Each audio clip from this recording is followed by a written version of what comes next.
right. Change is coming. So anyway, welcome to Dr. Clark's Reports. I'm your host, Dr. Gary Clark, and my guest is Nailah Jefferson, who is a filmmaker here in our community. And greetings and welcome, my friend. Thank you. Thank you for having me. Yes, and you're a filmmaker, and I know that's a very exciting and arena to be working in. Mm-hmm. But please tell us about the nature of the filmmaking business and how does it operate? Oh, the nature of the filmmaking business. In terms of what you do, yes. Right. Well, I started off in the documentary world. Okay. My first documentary, well, the first even internship I had, that was my first foray into the filmmaking world, was documentaries, interning for the company that produced Eyes on the Prize. You remember that, the civil rights? Yeah. Every episode. Okay. So this was well after they produced Eyes on the Prize, but that was kind of my first internship, and I really loved it. And they produced a documentary, is Race, the Power of an Illusion. It was just, the fact that race is a social construct, which I really loved. I really love history. I really love research. I really love people. So I've enjoyed documentary filmmaking. I worked in different arenas, and then when I returned home and I moved to Baton Rouge, it was the first time I was able to direct my own documentary, working for a company out there. Unfortunately, they ran out of money, and that happens in film all the time. But then I started my own production company, and I made a documentary in 2010. We started. It ended.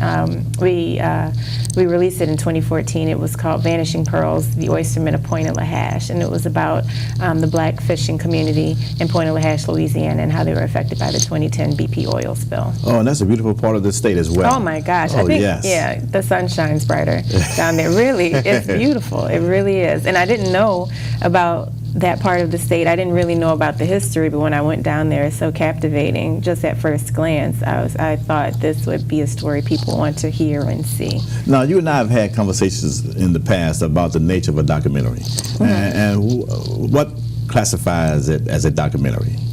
A real story with real subjects, not actors. And so there can be different types of documentaries. You can have a historical one where you kind of interview different historians and experts about a subject, or you can have one that's more like what I did, was real time.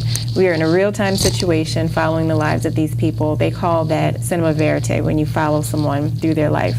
And that's what we did with Byron Ancolade, who was the oysterman. He was the president of, well, he still is the president of Louisiana Oystermen's Association in Pointe-a-la-Hache, and then all of the people within that group who were affected by the 2010 oil spill. And you called it Vanishing Pearl. Mm-hmm. How did you choose that title? We thought I say we, I mean because different people I encounter be like, what do you think, what do you think? We thought a lot about the title and what to do, and there were a lot of names we came up with, like oily beds or vanishing beds, and then it's actually my sister's cousin-in-law said, what about Vanishing Pearls? And I was like, yeah, that's it. It makes sense because pearls like oysters, and we also thought of these fishermen as like jewels of the state and the city and the area. And then vanishing because really their livelihood was at risk. Yes, and so when I look at documentaries, mm-hmm. and there are some things that come to light, and you can talk to me about the mechanics of it. Sometimes the camera angles, mm-hmm. the colors, mm-hmm. The pacing. Mm-hmm. Tell us, what becomes important to you? The angle, the cameras, the pacing? What do you tend to stress? Because sometimes I know that there are certain people, it becomes their signature. Right. When you look at it, you know that's them. Right, yes. right. I would say first and foremost for me is story. Okay. It has to be a strong story. But then you can't lose sight of how important and how much this is an art form. So you have to also look at the camera angles and the color and the framing. What was really great about Vanishing Pearls is that I was on the water all the time and in nature, and we talked about how beautiful this area is, and so I was able to really kind of to capitalize and capture that and make it a film that wasn't just political, because it was a little bit political. It wasn't just an environmental documentary, but it also shined as like a piece of artwork as well. Now, you say you were on the water. I know that stabilization of the film and the cameras? Was that important to you, or was it just a secondary issue? But that's another look. It's another art form. They have this handheld camera look, which works, and it really works in documentaries because you don't want things to feel too constructed, because then the audience is sitting back thinking, is this really happening? Or because people cheat like that too. They have some documentary filmmakers that'll cheat. Oh yeah, and then and stories will come out later saying that they made up this scene, or things like that. But yeah, so you want it to feel as authentic as possible, and the best way is to just capture what's really going on. We're not God. God is the constructor of all of this. Okay. Just allow him to flow and flow with it, and the story will come as it should. And how many cameras do you use? Do you like to use 1, 2, 3, or whatever it may be? I'll say with Vanishing Pearls, we had such a small budget. Okay. Sometimes I get 2 cameras, especially for interviews. It's nice to have 2 cameras, 2 angles. When you have to cut certain things, it's easier to cut that way. But when we were on the water, mostly it was 1 camera. I started that film not having much camera experience, but by the end I was shooting most of it on my own. Yourself? Because it was like a nearly 4-year process, and so we had a little money, then we had a little bit more, then we had like nothing, so I was just trying to keep it afloat. But I worked with some really great directors of photography who taught me some things, very generous in that way, so I was able to shoot myself by the end of the film. Now, what I find to be most interesting in that is the editing. Because for me, I think that's interesting, but it's also very tedious. Yeah. And you did the editing yourself? I did editing on that film. I also had a little bit of help. And then my latest film, I did some editing on that. But to be honest, usually the only time I edit is because of budget constraints. I would rather not, because I really enjoy filmmaking. I enjoy the inclusivity. I enjoy how there are so many different people with great ideas, coming together, making this one project strong. So I'd rather hand it off and then be surprised by what they make out of what I've made. So I don't have to edit. I'm not that big of like a control freak when it comes to my stuff. It's really been out of necessity, but I'm glad it's something that I can do, because I think with film, especially independent filmmakers, the more you can do on your own, and not because of ego, but maybe just because of necessity, the more you can do on your own, the better, so that you can get more and more of your work out. And I'm glad that you mentioned the fact that about independent filmmakers. It gives you a chance to have more dexterity in the choices that you make and things that you do. And I would think that it would also give you an opportunity to have folks gravitate towards you who want to participate in your project. Is that true? Yeah, and the other great thing about filmmaking is because again, sometimes the budgets are so low. People really, they take on your projects because they believe in it and they believe in you. And so it really is like a friendship, and it's a bond that you're making over this piece of work that you want to see through, and hopefully it'll be great and everybody can be proud of it. So it's very inclusive. I feel like with larger projects, a lot of times, different crews will stay together. They may not intermingle. Everybody may not know each other. But with film, independent film, you're wearing so many hats that everyone knows each other, and one for all and all for one. Yeah. Now, I see that. Now, you also did a short film on HBO. Yes. Plaquemines. Yes. Tell us about it. Okay, it was very inspired by Vanishing Pearls. I spent, like I said, almost 4 years shooting that in These are long-term Paris. projects. Well, that one was. Now, the short film, we shot maybe a week and a half. But the story of Vanishing Pearls had stayed with me. And while we focused more on the environment and the politics that went on after the BP oil spill, with Plaquemines, I really wanted to show more what happens to a family when they lose their economy, what happens to the community and the culture, and then again, like I said, what happens to inside the homes. How does that affect relationships? So we have a family, a mother, father, son. The father believes fishing will return. The mother wants to leave and find stabilization for her family elsewhere, and a stable livelihood for her family elsewhere. And then the son is just a little boy who's trying to hear what his dad says, but when he looks around him, that's not what he sees. He doesn't see a future there, but he also wants just the opportunity to be himself and figure things out, So it's that conflict that's brought on a family from outside sources. So that's almost what Black reminds me of Women's is Fences. Yeah, I mean, I think this is something that can happen. I think it's relatable because it can happen to any family, and everybody deals with situations differently. Just because you have the same last name or you're in the same household doesn't mean that you're going to respond to something the same way, nor do you have to. Yes, and so when HBO picked up your piece, how did you feel? Oh, I mean, I felt great. The thing with short films, usually filmmakers use it as like a calling card, so people will believe that you can make a longer film, right? And so you never really think they'll have much of a life after you make them. But with our film, we were accepted into the American Black Film Festival last year. Is that in Atlanta, or where is that located? It's in Miami. Miami. It used to be the Acapulco Film Festival, yes. But it's been the American Black Film Festival. I'm getting messed up. But yeah, so a long time ago they joined with HBO to have this short film program. Every year they choose 5 short films. I want to say they said last year it was nearly 400 people had submitted in the competition. So they choose their top 5, and your prize is that you get to air on HBO. HBO license your film. And I mean, you know, for us, that's amazing. For any filmmaker, that's amazing because HBO is like the pinnacle. The pinnacle, yes, indeed.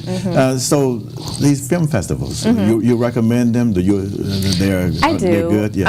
I do because it's certain film festivals. Okay. Not everyone serves the filmmaker the best. Some serve actresses and actors. Some, serve just the industry. See, and the unless you're in the industry, you would not know. And yes. I mean, I had to learn a lot. It's a learning process, but there are certain ones that really cater themselves to the filmmaker, and they allow you to they allow you great networking opportunities. They allow you to obviously showcase your film to a great audience and buyers. That's what happened with Vanishing Pearls. It was acquired by a company that then got it on Netflix. And then when that license ran out, it was they put it on the Urban Movie Channel, which is Bob Johnson's form of Netflix. Oh, wow. Now, you see, now I have a sense of you now. And we and our viewing audience have a sense of you. But what is your temperament as a filmmaker? Well, is it mellow? Is it calm? Is it relaxed? I try to be. Sometimes it can be hard because you're always racing against the clock. But I really try and go in because I've been on sets where directors or first ADs, all these people can be nightmares. And I don't want to be that person because, we work so hard to have a life where we can do what we enjoy and make things that are our passion. That's what filmmaking is. It's not supposed to be, you're not supposed to go in there and like hate that you chose this field. That's not what a film is about. So I really try to stay calm and just remain grateful that I have the opportunity to be there and to have something that I've written be turned into a film, to have these great actors say my words and bring my vision to life. So I try and stay in that headspace. Sometimes I get out of it, I'm not gonna lie, but then I try to apologize when I do. I do try to apologize because when I hear about some of the greats and I would read about them over the years. Some of them don't want you to deviate from the script, right? And you have to say everything verbatim. Then there are others that give you dexterity, they give you the fluidness to do what you want to do. I don't mind if you ad-lib a little bit, but don't ad-lib just because you didn't do your homework and remember the script. I've had actors who I'm just like, are you kidding me? But the thing is, they'll shine in one scene and then they'll get with another actor and they'll crumble. And I'm like, no, you can't do that. But you have to realize too that even though it's maybe my film, I wrote it, I'm directing it, it's them who's on screen, right? Okay. So that's a certain amount of pressure that comes. So everybody's under pressure on the script, and you can't think that yours is heavier. You can't think that kind of the burdens you carry are more than everybody else's. So you just have to stay in that mind space and really try and have a sense of grace about the whole process and build one another up, because it really is, like I said, one for all and all for one. Now there are a number of people out there who may not be familiar with the process itself. So what is involved with the crew? I mean, what because you mentioned the crew earlier. What are the elements of the crew Okay, well, I'll just start from for your that you need? Yes. Right, I'll start from the beginning. So, like for Plaquemines, I wrote Plaquemines, then I found my producer. And you can find different types of producers. This producer in particular had just come off a film that I really liked, and so he helped me crew up, is what we call it, crew up my film. So he introduced me to my director of photography, Jake Springfield, who's very talented. He's really great. And then Jake kind of has his own crew. That's the camera crew. Okay. So he's got, with him, he has his first and second AC. That's his first and second assistant camera. And he also has, he got the grip, our key grip. That's Yes. the, okay. And even lighting. That's Jake. He's got that. Okay, and then for me, my crew is the first AD, the first assistant director, and that's basically all that I had on my team because we had a very small crew. And then the producer is also somebody that I talk to all the time. What the first AD is, they basically keep you on schedule, make sure that you get everything that you need that you're supposed to have within that day. Then, of course, there's audio. That's crucial. Years ago, I heard Spike Lee gave an interview, and he talked about, someone said, what's the one of the biggest learning lessons you took away from your first film? And he said how important audio is. And that's the truth, because an audience will forgive a bad picture before they'll forgive bad sound. Because you're in there squirming and, you know, things are scratching or you can't hear it right. It totally takes you out of the film. You're so correct, yes. It really will. Like, oh my gosh, there's so many interviews on Vanishing Pearls that I couldn't use. Because over time, I'm even learning filmmaking as I'm making it. And so certain things that I'm trying to do on a dime, it's like, you got to spend the money for new audio equipment. You just had to throw that away. But a lot of the people were nice enough to give me, you know, a second interview, so a second chance. But yeah, there are a lot of things that you learn. But so there's audio, and then we had effects in the film. So we had a visual effects crew, and then there are other people who are there to support, like Pete the Crafty, who's making sure that you have food on set. People who prepare lunch.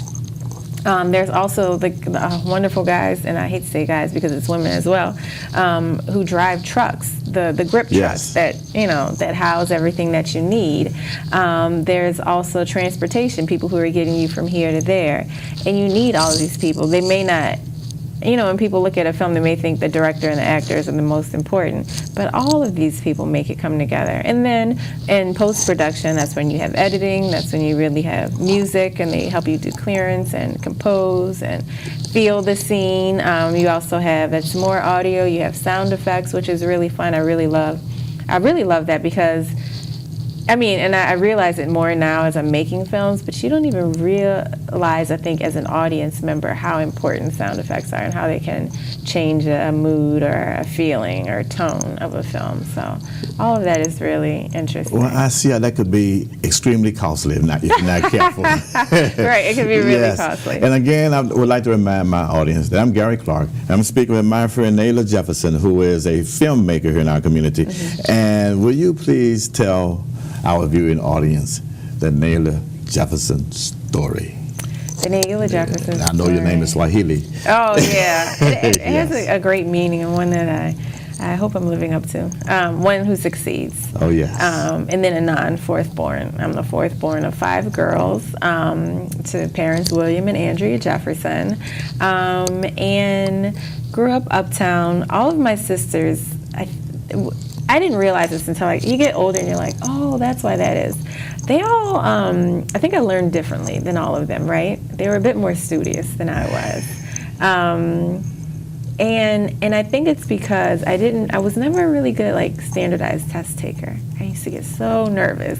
And again, I didn't even realize it was like that until I got older. I was like, oh, you had butterflies all the time. Oh, you were anxious, you know, as I think back to how I was. But I was always imaginative. And my father always encouraged us to write stories with him, and he would write poetry and things like that with us. He's writing poetry now. He has a book of poetry. Yeah, he has a book of poetry now, and he writes songs, things like that. He's a right and left brain person, right? And my mom was always in education too, so they always stressed it, but they always encouraged me. I was never a bad student. I just wasn't maybe an A+ student like my sisters. So the older 3 went on to become lawyers, and it never occurred to me that I should should do that because it just wasn't interesting to me. And I think I also just wanted to have more fun. Now, that doesn't mean I was the party kid, because there's another one who can claim that title. But I just kind of wanted to enjoy myself and my friends and things like that. When I went to school, that's what was like top of mind. And so I think I always just wanted to create moments, which makes sense now as a filmmaker. I'm trying to create a moment and a feeling and capture that as something that you can kind of relive. So I guess I would say that was the story. And when I was in high school, I went to Xavier Prep. I used to keep a little book, and I'd write down different scenarios, and I had my friends write down different scenarios. And so I was like gathering stories and ideas to compile and make things. You know, I didn't know what would come of it, but yeah, that's what I was doing all that time. And then I went to Boston University, and I studied film and television. I came home for a little bit, and I worked for the Governor's Office of Film and Television, is what it was called at that time, and that's when Louisiana first got the tax credits. So I had a better understanding of film that was in the that heyday. way. Yeah, but this is before I even knew I could be or wanted to be a director, and then I went back and got my master's, and I said, okay, well, maybe if you want to make films, you should learn how to You did your master's how where? to sell them. Emerson College, Oh, and I yes. got a master's in integrated marketing communications. So I wanted to have a business sense of what I was doing. And then I did New York and LA a little bit. I worked for people like, I interned for 40 Acres and a Mule out there. That was Spike Lee's company. I interned for what was Edmonds Entertainment. That was Tracy Edmonds. He used to be married to Babyface. She had a production company back then, and they were doing some great things. All the stars. And then when I was in New Yes. York, I worked for Lee Daniels for a little while.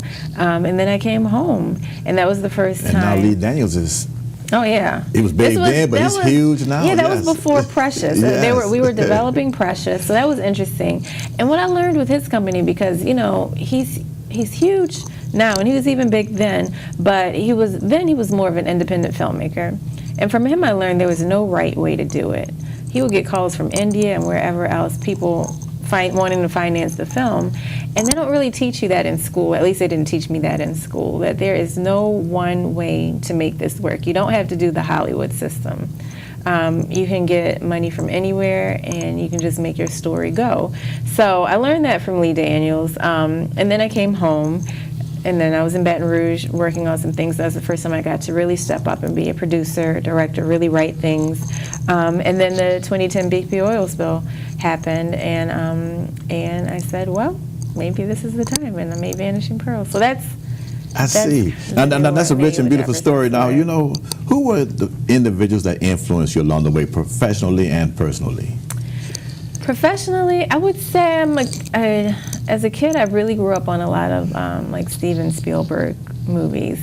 I also really enjoyed Spike Lee because they were just, I don't mean this in a bad way, but Steven Spielberg, I feel like his way was kind of cookie cutter, and people really copied that format. And then you see somebody like Spike Lee, it's a breath of fresh air. And it's like the Lee Daniels thing where you learn there's no one way to do it, and you can really put your stamp on your work. So those are the people that I really enjoyed growing up. One of the films that I enjoyed were like Color Purple, Malcolm X, Do the Right Thing, Lean on Me. I love stuff like that growing up. But growing up, again, I didn't know that I wanted to be a filmmaker. I knew I wanted to be in the industry. So I never looked at these people like I want to copy their style. And I'm glad I didn't, because, you know, like I said, with Steven Spielberg, you saw it was just copycat after copycat.